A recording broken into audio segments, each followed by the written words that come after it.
Bien, estimados estudiosos, sean todos bienvenidos a nuestro encuentro sincrónico número 2 de nuestra asignatura Economía Colombiana. El día de hoy estaremos desarrollando el encuentro sincrónico correspondiente al módulo número 1. Recuerden que quien les habla es su docente John Jairo Arias Gómez, docente que los ha venido acompañando en el desarrollo de esta asignatura. Bien, este módulo número 1 se denomina Características de la Economía Colombiana. ¿Vale? El día de hoy tenemos como objetivo aclarar algunos conceptos básicos asociados a la economía colombiana, ver algunos elementos característicos del colombiano promedio, algo que pues podemos decir que comúnmente nosotros encontramos dentro de, del mercado nacional, ¿no? Para poder alcanzar este objetivo, tenemos presupuestado el desarrollo de la siguiente agenda. Primero que todo, voy a realizar como siempre una presentación de nuestro módulo inicial de la asignatura. Una vez desarrollada esa presentación del módulo inicial, vamos a hablar de las características económicas de los colombianos, vamos a hablar de la característica estructural de la economía colombiana, vamos a hablar del concepto de estructura, población, producción y sectores económicos, y por último vamos a hablar de los conceptos de economía y Estado, ¿vale? Bien, entonces, nuestro módulo número 1. Módulo número 1 que se denomina características de la economía colombiana. Busca que ustedes puedan identificar las características económicas del colombiano promedio y sus implicaciones en la actividad económica. Para dar alcance a esta competencia, nosotros tenemos presupuestado dentro del módulo el desarrollo de dos actividades, si no estoy mal. Ya vamos a observar dentro de nuestro plan de formación.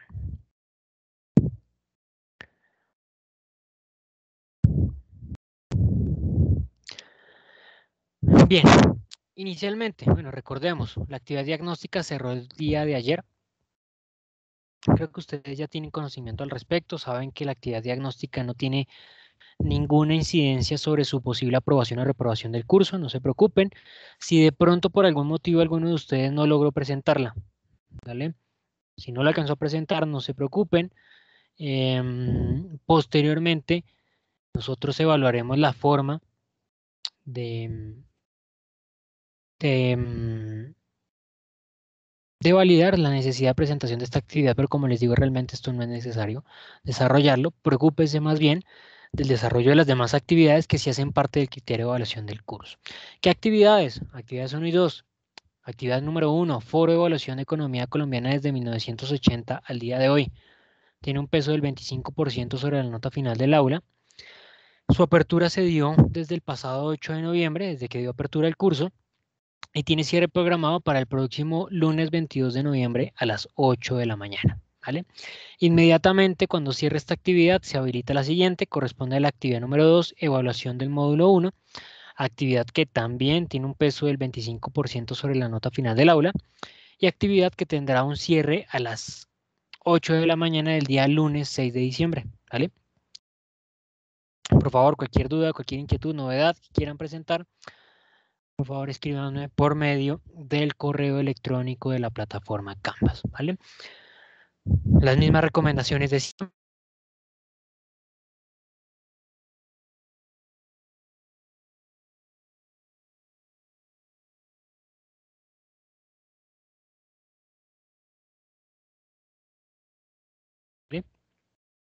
No esperen hasta el lunes en la mañana. Bueno, acá me cabe para realizar una aclaración. Claro que ustedes, si no me equivoco, están ya en los últimos semestres de su programa académico. Tal vez pues, ya esta información de pronto no les represente mayor conflicto, pero sí, como información nos sobra. Para los siguientes semestres, muy seguramente para el siguiente semestre, se va a presentar una modificación y es que creo yo que ya las actividades no tendrán cierre los días lunes en la mañana. De aquí en más, creo que las actividades tendrán cierre los días domingo en la medianoche. Eso es una especulación responsable de mi parte. No es algo fijo, no es algo que se haya decidido ya, pero sí creo que va a ser una generalidad, por lo menos como lo veníamos manejando hasta el momento, respecto al cierre de las actividades los días lunes en la mañana. Ahora, muy seguramente pasarán de ser los lunes en la mañana a los domingos a la medianoche, ¿vale? Esto se debe a una modificación que se ha realizado, se ha desarrollado en la plataforma Canvas. Esto se llevó a cabo durante la semana anterior, a mediados de la semana pasada más o menos. ¿Por qué se produjo? Sencillamente porque pues una modificación, como lo digo, desarrollada en la plataforma ya no permite que nosotros podamos llevar a cabo ajustes, cambios, modificaciones en los horarios. Las actividades tienen apertura y cierre los días lunes a las 8 de la mañana. Así lo veníamos manejando, pero ahora cuando un docente quiere especificar la hora de presentación de una actividad, ya la plataforma no se lo permite. La plataforma indica que la actividad tiene cierre a las 23:59 y por más de que el docente intente modificar esa fecha, esa hora, la plataforma no lo permite. El ajuste de las tareas, de las actividades, de las asignaturas que desarrollamos hasta antes del día miércoles, pues no presenta ningún inconveniente, no presenta ninguna novedad, pero aquellos ajustes que se desarrollaron a partir del miércoles sí ya pues tiene ese inconveniente, ¿sí? No permite la modificación de las actividades, ¿vale? Eso, pues, simplemente a modo de información, muy seguramente el siguiente semestre si tenga algún tipo de repercusión si están desarrollando alguna asignatura. Por este semestre creo que no hay mayor novedad, vamos a continuar desarrollando nuestras actividades, sesiones y demás sin inconveniente, ¿vale? Mis estimados estudiosos, por favor permítanme un minuto en línea. Ya.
Bien, entremos en materia.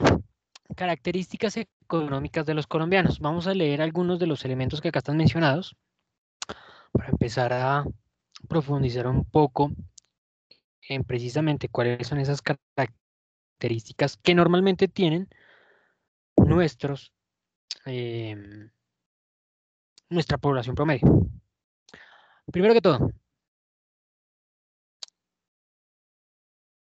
aunque sabe leer y escribir al igual que el 91% de sus compatriotas, solo ha recibido algo menos de 6 años de educación, lo cual implica que apenas completó la primaria.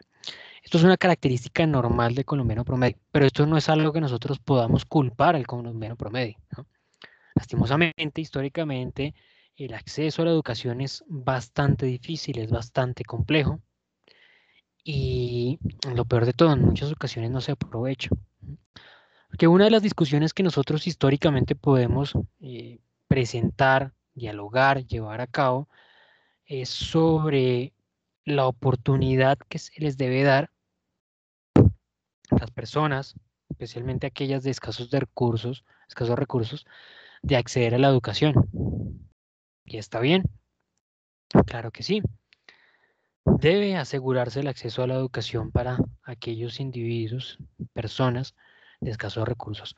Pero hay otro elemento que nosotros debemos dejar sobre la mesa, abierto a la discusión, y es sobre el aprovechamiento de precisamente este tipo de beneficios. Esto lo encontramos nosotros en muchos colegios públicos, en muchas universidades públicas, bueno, ni siquiera públicas, incluso hasta las privadas, ¿sí? En aquellos casos donde es el padre, es la familia quien se encarga de pagar la educación de sus hijos y los hijos no aprovechan esa educación. No van a las clases, cuando están estudiando de manera presencial se dedican a ir a otros lugares, ir de fiesta, ir a eventos sociales, divertirse y no asistir a este recurso que realmente es un recurso, el recurso educativo. ¿Mm? Es parte de este fenómeno, como lo digo, no hace parte únicamente del entorno, por ejemplo, universitario. La educación primaria, la educación básica, secundaria. ¿Mm? Encontramos el mismo fenómeno. Instituciones públicas en donde los estudiantes no aprovechan la educación. Los estudiantes están más preocupados por ir a desarrollar otro tipo de actividades antes que estudiar. No solamente en instituciones públicas se presenta ese fenómeno, sino también en privadas. El mismo fenómeno que les comenté hace algún momento. Estudiantes que pues, es el padre, es la familia quienes se encargan de pagar la educación. Entonces, lo que no nos cuesta, hagámoslo fiesta, dice un dicho por ahí. Y se desaprovecha por completo el acceso a este recurso que es tan limitado, ¿no? Los colombianos con educación secundaria completa ganan el doble frente a quienes no la tienen. Los que cuentan con una formación técnica el triple y los que logran culminar su formación profesional 7 veces más. Esto parece una apreciación hecha por el DANE o por el director del DANE, ¿no? Porque realmente hoy en día también incluso es complejo llegar a identificar que una persona que logre culminar sus estudios profesionales pueda ganar 7 veces más de lo que devenga una persona que no ha obtenido este tipo de títulos, ¿no? Para esto tendríamos que llegar a, no nos mencionan ninguna cifra, ¿no? Pero tendríamos que hacernos a la idea que tal vez cuando iniciamos hablando de que aquellos que no han completado la secundaria, pues tendríamos que hacernos la idea de que es una persona que gana por debajo del salario mínimo, ¿no? Porque tal vez si ustedes escuchan esta sesión sincrónica y yo les digo, un colombiano que culmine su formación profesional va a ganar 7 veces más o 7 veces el salario mínimo. Ustedes van a decir, profe, ¿de dónde? Y paso ya la hoja de vida, tal vez algunos me digan, ¿no? Esto no es algo tan notorio, ¿no? Dentro del mercado. Pero sí lo que nosotros podemos hacernos la idea es que tal vez una persona que no ha culminado su estudio secundario, posiblemente gana un salario por debajo del mínimo. Y ahí sí tal vez podríamos hacernos la idea que quien culmina su título profesional puede ganar 7 veces más de alguien que gana por debajo del mínimo. Inclusive la mitad del mínimo, por ahí. Por ahí de pronto nos podría cuadrar los números. El colombiano promedio no ahorra. Ojo que acá entramos a discutir una de las características más comunes del colombiano promedio. Esto sí lo podemos ver en el día a día. Ustedes de pronto pueden hacer la reflexión si su comportamiento económico es así o si lo han visto en algunos de sus compañeros, por ejemplo. El colombiano promedio no ahorra. Los cambios en su ingreso reflejan cambios en su consumo. Más aún, su consumo se ha vuelto más volátil en los últimos años. Por ejemplo, según cifras de cuentas nacionales, la recesión de finales de los 90 redujo 10% el consumo promedio de los colombianos. ¿Qué significa esto? Y voy a tratarlo de ejemplificar para que ustedes pues se hagan a la idea del contexto de cada uno. Como lo dije hace algún momento, que cada uno pueda hacer la reflexión de decir, oiga, yo tengo un comportamiento del colombiano promedio, o yo trabajo con un compañero que se comporta tal cual como el colombiano promedio. ¿De qué se trata esta primera mención que dice? El colombiano promedio no ahorra. Los cambios en su ingreso reflejan cambios en su consumo. Sencillamente, se trata que el colombiano promedio no genera un ahorro constante del ingreso que percibe. Obviamente, cuando nosotros hablamos de necesidades básicas que tienen los colombianos, pues no podemos obligar o decirle al colombiano que ahorre, ¿no? Que destine parte de su ingreso a ahorrar, porque realmente es algo difícil, complejo, cuando primero que todo existen algunas necesidades básicas. Pero sí es algo que nosotros podemos encontrar en lo que hemos denominado, por algunos años denominado como la clase media, que realmente está en vía de extinción no solamente en nuestro contexto, sino en gran parte de la población mundial. Ese colombiano promedio es una persona que, por ejemplo, gana 1,5 millones de pesos, ¿sí? Y ese 1,5 millones de pesos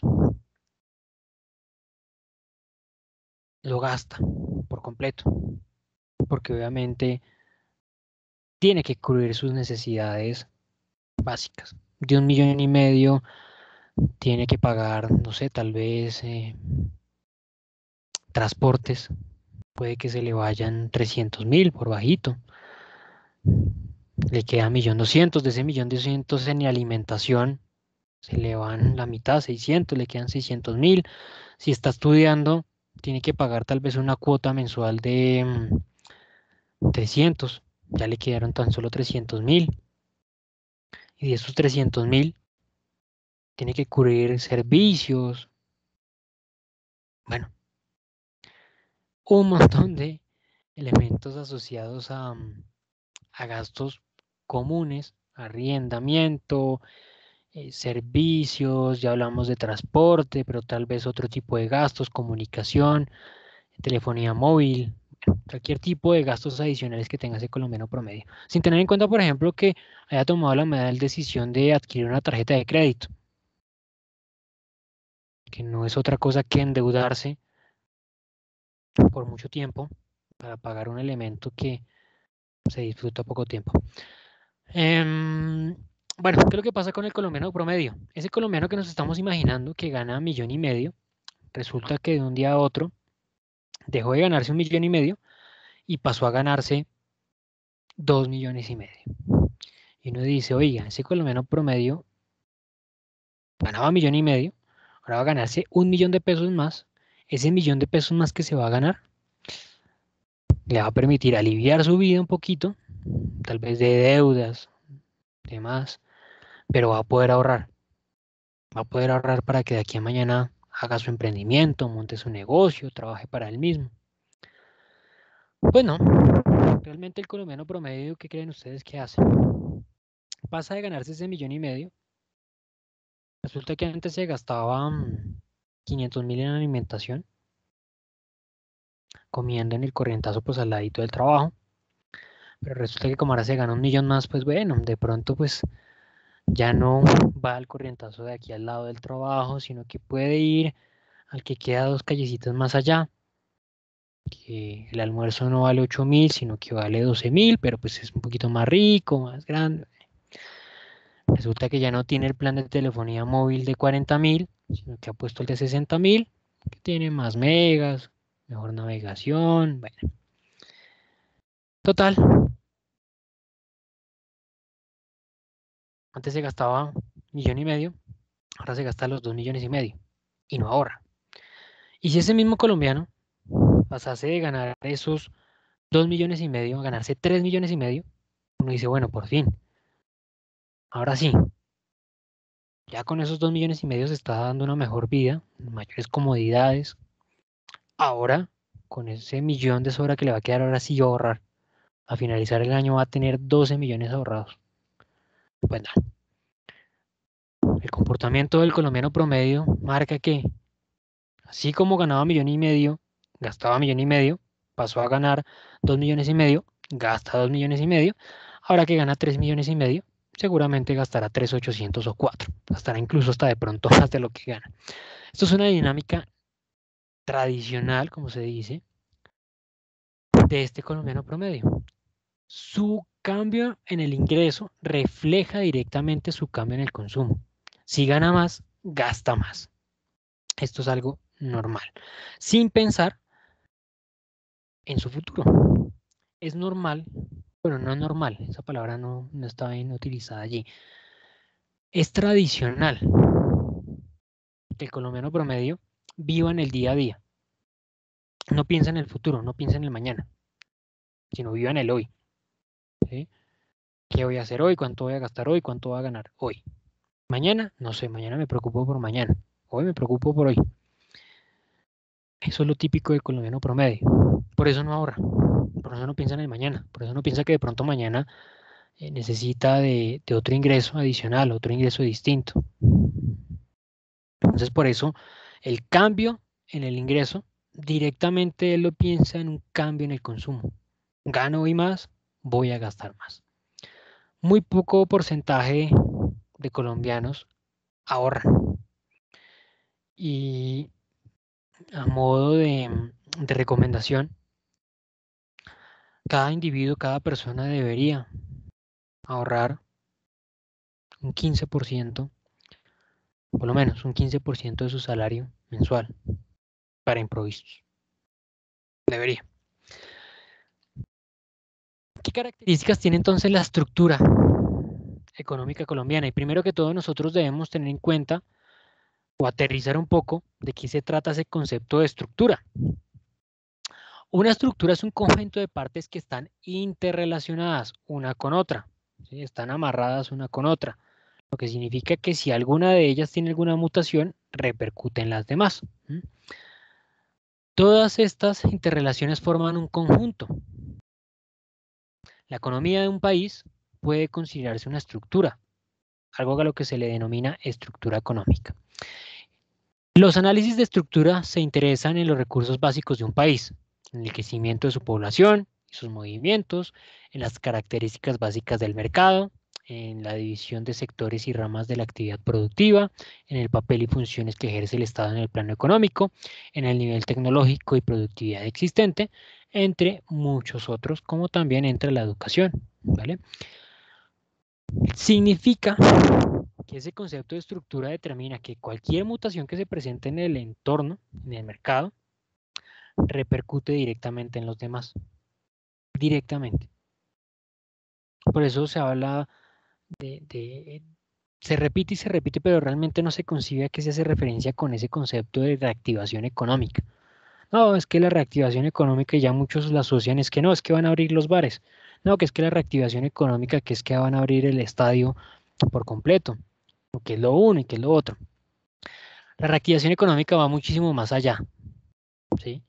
Porque debemos tener en cuenta que la economía funciona como una estructura, va de la mano una con otra. Entonces, cuando se presentó este problema de la pandemia, se sabía que uno de los sacrificados era la economía, directamente. ¿Por qué? Porque se sabía, se concebía que directamente se iba a presentar una afectación a muchos sectores de la economía. Y no era que unos sectores de la economía se vieran afectados y el resto tranquilos. No, porque es que la economía funciona como una estructura. Entonces, si unos elementos de la economía se ven afectados, los arrastra a los otros, se los lleva. Y por eso se repite ahora ese concepto de reactivación económica. Realmente, esa reactivación económica es algo que debe ir creciendo de la mano, unos sectores con los otros, ¿sí? Va inflándose como una leche que se ha puesto a calentar en una olla en el fuego. Va a empezar a inflarse y empieza esa dinámica de crecimiento. Pero esa reactivación económica, como lo digo, va de una mano con el otro. Porque sencillamente, por ejemplo, si se da apertura a unos sectores de la economía y otros no, lo primero que se nos va a ocurrir es, bueno, eso les va a ir bien. Van a empezar a crecer, van a empezar a tener ventas y van a solucionar sus problemas. Bien, puede que sí en un principio tengan ingresos y consumo, pero después van a caer porque los otros están abajo. Recordemos, la economía de un país funciona como una estructura, ¿vale? ¿Qué significa todo esto? Vamos a utilizar el ejemplo más claro y sencillo para entender esto. Es el más evidente. Vamos a tener en mente un producto que mueve la economía principalmente. Muchos mercados, casi que prácticamente en nuestro mercado, el petróleo. El petróleo tiene un precio. ¿Y qué sucede cuando cambia el precio del petróleo? Afecta directamente a la economía. Uno podría pensar que, por ejemplo, si yo me dedico a producir tenis, si cambia el precio de los tenis, pues únicamente me voy a ver afectado yo. Las demás empresas pues no tienen ningún problema. No, porque es una estructura, ¿no? Para entenderlo vamos a utilizar el ejemplo del petróleo. Entonces, si cambia el precio del petróleo, no es que se vayan a ver afectados únicamente los comercializadores de combustibles. No. Resulta que sube el precio de la gasolina, ¿no? Primer efecto directo. Cuando se sube el precio de la gasolina, eso significa que la persona que se dedica a trabajar con la utilización de ese recurso, ahora va a tener que gastar más dinero. Un transportista, por ejemplo, un transportador. Es una persona que se dedica a transportar alimentos, por ejemplo, para poder transportar esos alimentos que antes los transportaba de Ibagué o Bogotá, digamos, ahora va a tener que pagar más por cada galón de combustible que utilice, que requiera. Entonces le va a decir al señor a quien le transporta ese producto, ¿sí? Señor que cultivador que ha conseguido alguien que se lo compra en Bogotá, le va a decir, oiga, yo no le puedo transportar al mismo precio, ahora tengo que cobrarle un poquito más porque es que el precio del combustible subió. Entonces ese señor que necesita transportar sus productos a Bogotá le dice a quien se los vendió en Bogotá, un comerciante le dice, oiga, resulta que pues yo pensaba venderle el arroz, digamos, a este precio, pero ya no puedo porque me subieron el precio del transporte. Y el señor comerciante le dice, bueno, listo, le pago, tráigame el producto. Y acá llega y empieza a comercializarse. Y acá comercializándose, le dice a cada tendero, oiga, yo le había dicho que cada bolsita de arroz se le iba a vender a X pesos, pero me toca subirle un poquito, porque es que me subieron el precio de venta del producto. Y al final, cada uno de esos tenderos, cuando usted vaya y pregunte, buenas, ¿cuánto es que vale esta bolsa de arroz? Va a decir, el arroz subió, como ha subido todo, ¿no? Subieron los huevos, subió la carne, subió el pollo, subieron las verduras, subió todo. Porque la economía funciona como una estructura. El problema viene ahí, cuando la inflación crece y crece y crece y la percepción de los trabajadores continúa siendo la misma. Hasta el momento, según datos del DANE, queda la discusión abierta a si cada uno considera si son correctos o no, indica que la inflación en nuestro país está alrededor del 4.3%. Es una de las inflaciones más grandes en los últimos años. Perfectamente podría decirse que es una inflación más grande tal vez de los últimos 10 años. Podría ser hasta de los últimos 20 años. No teníamos antes una inflación tan grande como la que tenemos ahora con estos precios, según reporta el DANE. Muchos autores, muchos investigadores indican que dentro de la canasta familiar puede evidenciarse que en muchos productos el incremento, o sea, la inflación respecto a los precios del año inmediatamente anterior o incluso hace 2 años, es de incluso hasta un 33%. El promedio es más o menos del 33%, no hasta el 33%. Hay casos productos que han aumentado hasta un 40%. Hay productos, el promedio, la mayoría de productos es un aumento del 33%, que es una gran diferencia entre con respecto al 4%, 4 y pico que menciona el DANE. 4 y pico que muy seguramente va a cerrar el año en 5%, más o menos, un poco por arriba de pronto del 5%. Pero discrepan bastante de la información, ¿no? Todo esto, ¿en qué sentido? En que en efecto, también esto repercute en la estabilidad de la estructura económica.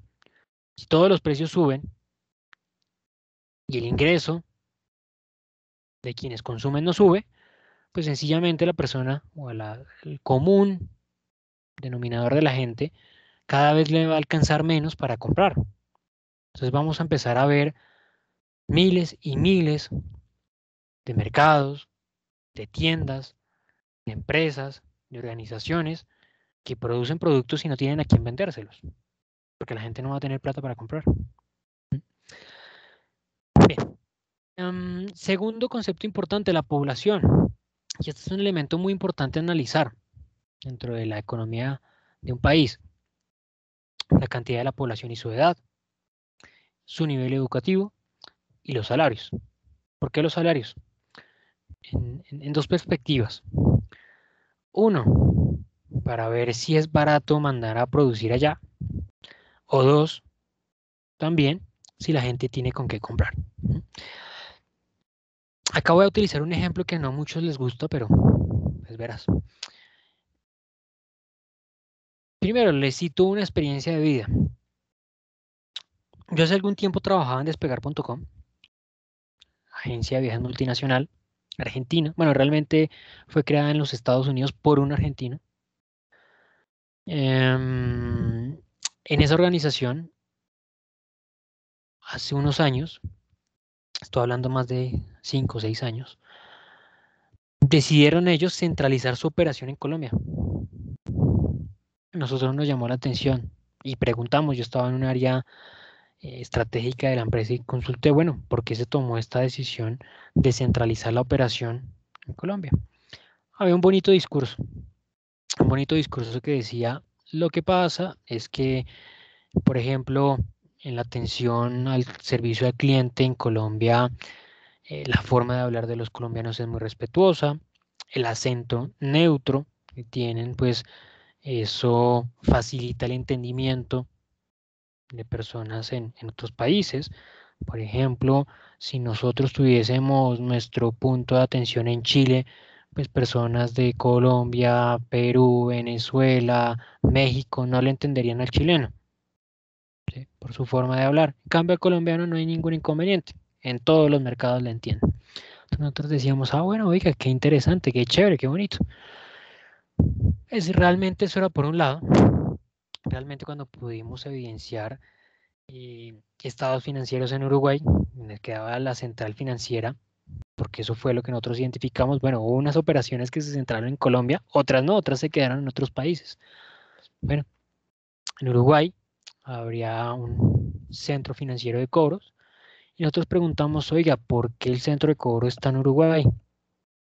Hay una razón importante y es que allí tenían una excepción en cobros electrónicos que les permitía pagar menos impuestos. Vaya, interesante. Allí nos pusimos a reflexionar y dijimos, oiga, ¿qué es lo que sucede en Colombia? Realmente la razón por qué la operación de Despegar está en Colombia se debe a esas características que nos mencionaron o se debe a otro tipo de acción estratégica. Realmente nos pusimos a realizar un comparativo entre el salario en dólares que le representaría Despegar a contratar una persona en cada país y, pues como se podrán imaginar, yo creo ya, el menor costo era nuestro mercado. En nuestro mercado salía muchísimo más barato contratar a una persona que lo que se contrataba en otros países. Incluso, en referencia a algunos países, con muchos de los vecinos del mercado, con lo que se contrataba ya una persona, acá se contrataban tres. Por lo tanto, esa era la razón verdadera de la contratación. Es un elemento muy importante, los salarios, al momento de analizar la población. Lleva al interés de muchas organizaciones en invertir en un país. Y es acá donde entra una reflexión muy importante que mencionaba el señor Pepe Mujica, expresidente del Uruguay. Él decía, me encuentro en una disyuntiva, no sé si mantener el salario, subirlo de manera en que mis compatriotas lo requieren, lo necesitan, subir el salario mínimo, o incluso bajarlo. Decía, por un lado, los trabajadores necesitan para vivir, para comprar, para consumir, para comer, necesitan dinero. Entonces, por ese lado, le gustaría subir el salario mínimo. Pero por otro lado, él sabía que si subía bastante el salario mínimo, muchas empresas, principalmente extranjeras, iban a salir corriendo. ¿Por qué? Por esto que les acabo de decir. Porque entonces, si en Uruguay es muy caro contratar, pues mejor me voy para otro país con similares características, pero que sea más barato contratar. ¿Mm? Entonces él decía, si subo mucho los salarios, se me van corriendo las empresas y se va a generar desempleo. Entonces va a haber más desempleo, va a haber más personas necesitadas y más. Y si lo mantengo o si lo bajo, pues van a haber más empresas, pero las personas van a estar con un salario en el que pues posiblemente se vean muy necesitadas. Entonces es allí donde todos los años nosotros escuchamos hablar de ese diálogo que está entre las agremiaciones de empresarios y también los grupos sindicales discutiendo sobre el salario mínimo. Es acá donde entra esa discusión tan importante. Y un ejemplo que yo quería citar, aunque estoy alegrando de pronto un poco la sesión, pero bueno. En el análisis de la población surge también un elemento muy relevante y es la cantidad de población de cara al consumo que puede llegar a tener esa población. Voy a tratar de aclararlo con un ejemplo macro, así como lo hice con el petróleo. Vamos a comparar Colombia y China. De golpe, pues ya hoy en día todo el mundo dice, no, pero es que comparar Colombia y China es comparar un monstruo gigante contra un país en vía de desarrollo, dirían, ¿no? Hace algunos años no se pensaba así. Hace algunos años dirían, oh, pues, ¿cómo va a comparar un Colombia, un país en vía de desarrollo con un país comunista? ¿Ya? Por ahí va la cosa. Para una organización, ¿qué le resulta más atractivo? ¿Colocar una planta de producción en China o en Colombia? O en Colombia. Muchos van a decir, no sé, pues tal vez China, porque pues todas las empresas han mandado sus fábricas a China. La pregunta es ¿por qué? Muy seguramente la respuesta que se les ocurre a ustedes en la cabeza es porque en China se pagan salarios muy bajos, extremadamente bajos. Pero no todo va allí. Cuando una organización decide, o más que todo de decidir, solicita al gobierno chino implementar su fábrica allí, ustedes deben tener en cuenta tres cosas. Primero, la empresa se compromete a contratar personal únicamente chino, no a llevar personal de otros países, de otros lugares, de otros lados, no. Contratar personal 100% chino, de acuerdo a las leyes de contratación de China. Es decir, no van a contratar por debajo del salario mínimo que ellos establecen, no, de acuerdo a la normatividad china. Requerimiento difícil, tal vez no. Tal vez se necesita que el personal conozca alguna información, algunos procesos, pero eso es algo que se puede capacitar sin problema. Dos,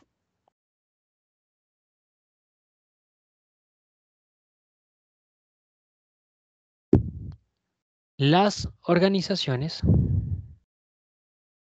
deben ser público-privadas. Es decir, en pocas palabras, iPhone, si tiene su planta en China, esa planta que está en China le pertenece el 51% al gobierno chino y el 49% a Apple. Sin importar que el gobierno chino no haya puesto un peso para la construcción de la planta. ¿Vale?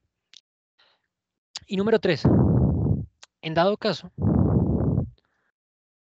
que se rompa la relación y en dado caso que la organización decida devolverse y no tener su fábrica más en China, las instalaciones, la maquinaria, el conocimiento, absolutamente todo lo que se haya desarrollado allá, se queda allá. La organización puede salir del país, irse, pero no llevarse nada. Estos son tres políticas que no solamente hacen parte de China, porque cualquier persona podría llegar a decir, ah, pero es que bueno, eso son políticas de un país comunista. No. Realmente estos son políticas tradicionales y normales en los países asiáticos. Así se comporta China, así lo hace Corea, así lo hace Japón, así lo hacen los países asiáticos. Son normativas, son leyes que ellos desde hace muchísimo tiempo han venido implementando, con una diferencia. La número 2 que les mencioné. En el caso de China, ellos inmediatamente dicen el gobierno es dueño del 51% de la fábrica. Lo que hacen en otros países, como por ejemplo Corea del Sur, como por ejemplo Japón, es si usted quiere invertir allá, ir a trabajar allá o llevar su empresa allá, usted debe asociarse con empresarios chinos. En este caso ya no es el gobierno chino, sino que debe asociarse con empresarios chinos y ellos deben representar por lo menos el 30% de la sociedad. Es decir, ser dueños de esa nueva empresa por lo menos el 30%. De esa manera usted puede ingresar a ese mercado. Entonces son políticas que son iguales en esos tres mercados. Difiere en esta que pues se concentra únicamente en lo que es el gobierno chino. Aunque creo que esa normatividad ya está cambiando. Hay muchos empresarios chinos, eh, como lo sabemos, pues China es un país entre comillas comunista, con una economía de mercado, que tiene los más grandes millonarios en el mundo y que pues hoy en día ha provocado que precisamente se produzca esa mutación en esa normatividad. Ya de pronto no es tan solo el gobierno chino, sino que también los empresarios internacionales pueden asociarse con empresarios chinos para desarrollar esa actividad productiva. En tal sentido, todo esto, aquí lo menciono, porque una organización, pese a esos requerimientos que establece internacionalmente el gobierno, decide llevar su producción a China y no, por ejemplo, a Colombia? Ustedes vuelven y me dicen, lo que pasa es que en China el salario es bajo. Si nosotros comparásemos en dólares entre un país y otro, encontraríamos diferencias, sí, pero no encontraríamos una diferencia abismal. ¿Sí? Si nosotros comparamos el salario entre las dos naciones, sí vamos a encontrar diferencia, pero si comparamos esos dos salarios frente a un salario mínimo en Reino Unido, ahí sí que vamos a encontrar una diferencia significativa, una diferencia abismal. Y hay una diferencia más importante, porque a pesar de todos esos requerimientos que les he mencionado, ¿sí? Porque por ejemplo, si una empresa llega a Colombia y quiere invertir, pues lo hace, coloca su planta, se les dan todas las facilidades, hasta incluso se le exime de impuestos, de X y Y impuesto, contratan a los trabajadores de manera sencilla, rápida, sin mayores costos, barato. Entonces, ¿qué es lo que sucede? La población. Realmente un chino, aunque venga menos que el colombiano, en muchas ocasiones el chino no tiene que preocuparse por vivienda, por transporte y por salud, ni por educación, porque son 4 elementos que se los ofrece inmediatamente el gobierno chino, que puede estar en condiciones regulares, que viajar en el metro de China es algo súper incómodo, que vivir también en casas súper pequeñas, pero no se preocupa en ese sentido. Mientras que ya lo hablamos hace un momento sobre el colombiano promedio y nos dimos cuenta que se le va todo su salario en esos 4 elementos. Inclusive, nos preguntamos cómo hace para que le alcance a una persona que gana el salario mínimo para esos 4 elementos. Entonces, ¿qué significa eso? Que a pesar de que el otro gane menos, tiene una mayor capacidad de adquisición. El colombiano gana más, pero tiene que gastar más en necesidades básicas. El otro gana menos, pero esa plata que gana menos prácticamente le queda libre. Y eso llama la atención de muchas organizaciones internacionales, porque es población que es gigante, es enorme, es una séptima parte de todo el mundo encerrado en un país, ¿sí? Y que tiene capacidad de adquisición, tiene dinero para comprar, para comprar iPhone, para comprar X, para comprar Y producto. Entonces, eso llama mucho la atención de las organizaciones a la hora de entrar a participar en algún mercado específico. Vamos a finalizar nuestra sesión sincrónica hablando de este último apartado, la producción y sectores económicos. Y vamos a tratar de identificar cómo ha cambiado el entorno económico colombiano. Nosotros hablábamos de Colombia en 1970. Si lo hiciéramos un poco antes, de pronto sería más interesante para ver cómo la economía de Colombia ha tenido o mostrado un gran potencial y cómo ese potencial se ha ido quedando en los años. Nuestros principales sectores económicos serán los servicios, que era el principal motor de la industria. Luego encontrábamos el sector agropecuario, con un 25%. Y finalmente la industria, con un 21%. Teníamos un gran porcentaje de industria en nuestro país, un 21%. Hablando de los tres grandes, ¿no? Servicios, sector agropecuario y la industria. Significaba que nuestra economía no dependía de un sector primario como el agropecuario, directamente. Cuando un país depende directamente de un sector agropecuario, está condenado. Está condenado a que exista algún efecto climático, una mala racha, y se fue al piso de la economía. Y teníamos industria del 21%. En nuestro país había industria, había organizaciones que se dedicaban a la producción, y eran tal vez capaces de competir, tal vez no en mercados internacionales, a nivel nacional, pero teníamos industria. Vemos lo que sucedió en 2007 y cómo cambió el enfoque. El sector agropecuario disminuyó de un 25% a un 11%. No dependíamos de nuestra agricultura. Bien. Pero ¿qué pasó con los demás sectores? Primero de todo, la industria. No, bueno, primero que todo, la minería. Sector que se asemeja, es un sector primario, explotación de recursos. Sector pésimo para la economía.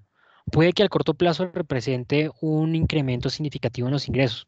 Sí, si exportamos petróleo, carbón, no sé, coltán, oro, al corto plazo ingresa mucho dinero. Pero a largo plazo, ¿qué sucede? Pues bueno, lo que pasa es que si hay oro, explotamos el oro y se acabó el oro y luego ¿qué hacemos? Lo mismo pasa con el petróleo. Oiga, encontramos petróleo, listo, lo sacamos, lo vendemos. Se acabó el petróleo y ¿qué hacemos ahora? El problema de la minería. Inclusive dentro de esos gobiernos en los cuales estamos hablando en el año 2007, gobiernos del expresidente Uribe Vélez, se impulsó demasiado la minería, como si fuese la panacea de Colombia. Y no nos dábamos cuenta que estábamos no caminando, estábamos corriendo contra una pared. La industria, ahora sí, preocupante, la industria pasó en su momento del 21% al 16%, es decir, disminuyó 5 puntos. Hace unos 5 años más o menos la industria bajó del 10%. La industria ha disminuido bastante en nuestro país. Creo que es uno de los efectos más negativos. ¿Cuáles han crecido? La construcción pasó del 4 al 8%, incluso en nuestros días. Actualmente ya superó el 10% y se hablaba, ¿no? Uno de los motores de la reactivación económica era la construcción. Fue uno de los primeros sectores que se habilitó, ¿recuerdan? La construcción, porque se supone que es uno de los sectores que está impulsando la economía en los últimos años. Y el servicio. Pasamos del 27% que de por sí era grande a un 38%. Mencioné hace algún momento un ejemplo, ¿no? En nuestro país se había concentrado la operación de servicio al cliente de algunas organizaciones. Acá podemos ver cómo pues, muchos de los sectores están compuestos.